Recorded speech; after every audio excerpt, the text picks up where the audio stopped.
Freddie Gray, Samuel DeBowles, Flano Castillo, Terrence Crutcher, Alton Sterling, Jamar Clark, Jeremy McDowell, William Chapman II, Walter Scott, Eric Harris, Tamir Rice, Akai Gurley, Michael Brown, Eric Garner, Breonna Taylor, Sandra Bland, Ahmed Arbery, George Floyd.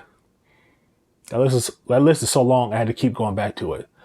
These are the names of African American people where their lives were taken by either white police force or racially biased individuals. And they all should be alive right now. All of them. My name is Jay.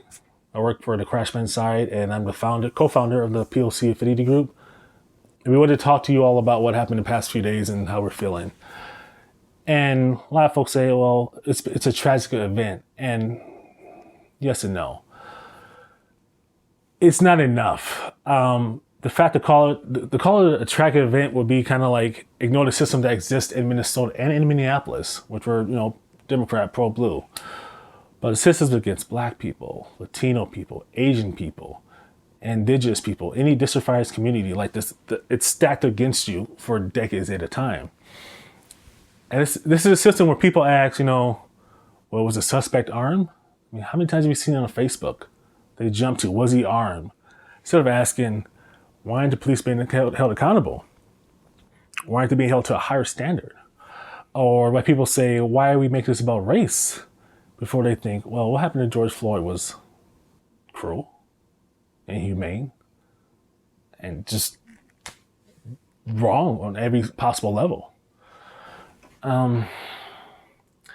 It should never happen again. It's why people talk about the ashes of a fictional white woman, and they care more about that white woman than the Black man that just died. And we noticed this morning, we were talking in groups amongst the PLC group and a few other folks, the people team. We noticed a lot of comments about people are a lot about structural damage and things like that. And we understand, folks. It's unfortunate news, but we actually understand why this is happening. Focus on a bigger picture.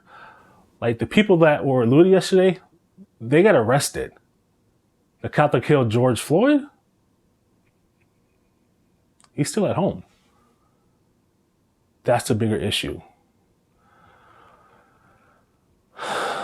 It's true injustice.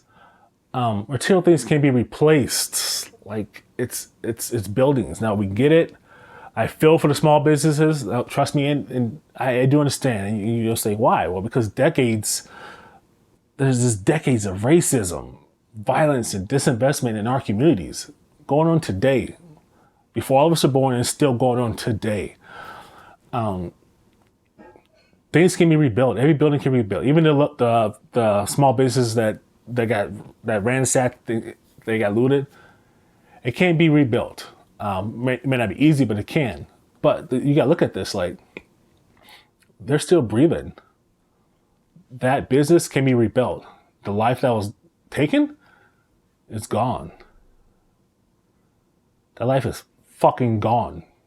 There's no rebuilding that ever. So I just we want folks to realize, to acknowledge that. And we're asking Code 42 to kind of stand together. We have a statement coming out and a couple call to actions. We're looking for support, and hopefully you stand with us. And thanks for watching. I'm Jay.